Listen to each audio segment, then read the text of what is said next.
That's how movie magic works, right? I'm a magic man. Hello world of YouTube and welcome to a discography review update. Is this for real? Is this a life? Is this how things come together again? Yeah, I'm trying. I am trying here, you know. I don't want to let you guys feel like I've forgotten about doing this stuff.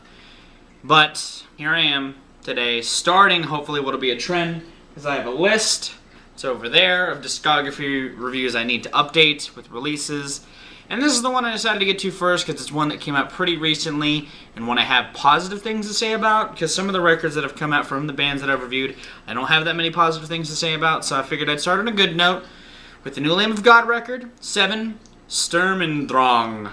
I think that's how you say that, but it's the latest record from the Virginian Metalites, and while I reviewed Resolution, it's one of those records that since the review hasn't resonated with me as much as I felt it did during the review and during that year.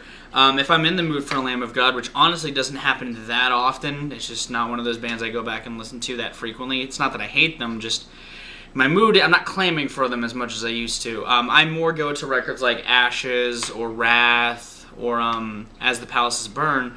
And so with this new record, I was afraid that I was just starting to not like Lamb of God like some of the other metal bands I used to listen to. And it's not because I hated Resolution. I like a lot of the ideas presented in Resolution, but after listening to this record, I realized I liked the ideas that are put on this record more than the ones that were put on there.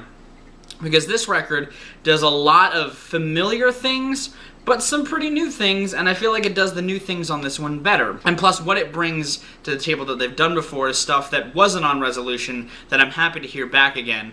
Like a lot of the atmosphere on some of these riffages, like on 512 and Embers, they more resonate with stuff that's on As the Palaces than it does, you know, anything post Ashes of the Wake, which I really enjoy. I feel like even from Drop, Still Echoes is a pretty fierce driving track that, you know, does what they did a lot more on their earlier records, which is paint a lot of these grimmer pictures, and that's throughout a lot of this thing. There's a lot more grim imagery that's very detailed on this thing. There's some really dark lyrics on this thing that portray themselves a lot better than they did on the tracks from Resolution, by the by. The instrumentation here is a lot tighter. The drums on this thing, while are pretty standard for them, they feel, a lot of the fills are very, you know, very Adler-esque, and that's not a bad thing. I do enjoy that for a drummer who has laurels, the laurels that he rests on are still fun to listen to. They're at least a little playful. There's some really fun fills on here, and it doesn't feel very autopilot, even though if you're a Lamb of God fan, you know this is kind of what Adler's drums sound like. I feel like the riffage is varied enough to where it doesn't sound very samey, which after listening to Resolution, there's a couple tracks that when they're standard Lamb of God, they don't sound like anything new for them. And while the riffage here isn't necessarily new, there's a lot that they change up in terms of the structure and the riff structure that feels fresh, even though it's pretty by Lamb of God. And as far as the stuff that they've done that they reintroduced in here, that's kind of where it ends, because there are a lot of interesting new ideas explored sonically that I think they pull off pretty well to a large degree. They actually have like a soft song with Overlord, which has Randy singing. Like, he's not screaming, he's not growling, he's not screeching, he is singing. In this very nasally voice, which I would expect him to have, especially if you're hearing tracks like Omerta where he's talking in the beginning. But, I mean, it's not bad. It's actually a pretty earnest attempt at a softer song that transitions into something a bit heavier, but it's an interesting idea that I think they could explore more on further records, and I do enjoy its presence here. And they do include more guest vocalists on this thing. Two vocalists that I actually absolutely adore, Greg Puciato and Chino Moreno from Dillinger Escape Plan and Deftones, and I love their contributions because they provide this huge contrast to Lamb of God sound, because aside from Overlord, Lamb of God's been this band that's very aggressive. The vocals are always growled, they're very screeching, and Puciato and Moreno, while having very intense screeching voice that honestly I would have liked to have heard paired with Randy Blythe's vocals, because it would have been cool to hear them kind of harmonizing with their screams, it would have been really cool to hear, especially with Chino and Greg Puciato's screeches, how they sound. So I think it would have created this really cool intensity within these songs that have these more toned down moments. And that's not to say Embers isn't a fast track or that Torches doesn't have some intensity in it, but they are a bit more reserved.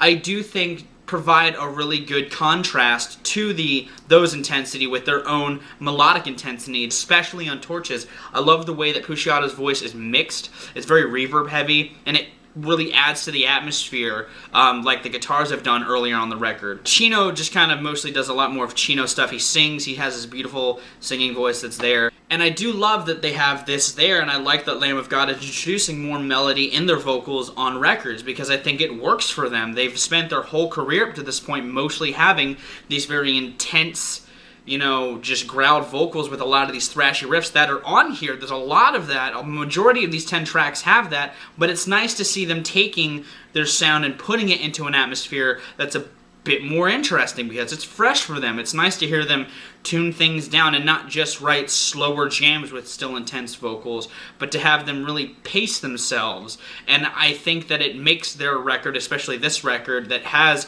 some of their heaviest stuff in years, tracks like Delusion Pandemic, which has this Slayer-esque drum line in the beginning, where Adler's playing a lot of ride and snare hits, while the rest of the band just has these incredibly fierce guitar lines that just melt your face. It makes it sound fresh, and it makes it sound like they're actually trying to reinvent themselves without going to things like grand theatrics or just throwing an acoustic guitar in the beginning of a song. They're actually fleshing out ideas, and I like that. And overall, that's really what I like about the record. There's some, aside from those complaints, I feel like that there are a couple tracks on here that feel a bit autopilot-ish for the band, like Anthropoid and Footprints. They're good songs in their own regard, but they don't add as much as tracks like Still Echoes or 512 or even Erase This or, again, Delusion Pandemic. But aside from the autopilot tracks and the lack of intense vocal contributions from the guest vocalist, and Wrath aside, because I really do love this record, I feel like this is the second best release they've done in a long time, because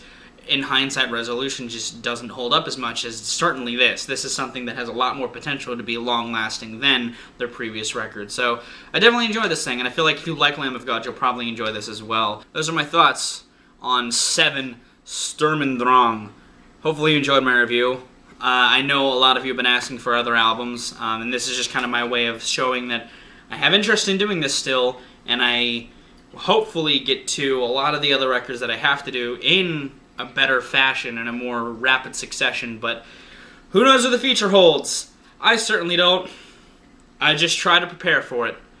But I'm gonna get out of here. My favorite song on the record, probably 512. I really love the atmosphere and the opening riffage that carries itself throughout the song. It is very As the Palaces Burn-esque, and I think that it provides a really good, intense moment on the record. But I'm gonna go.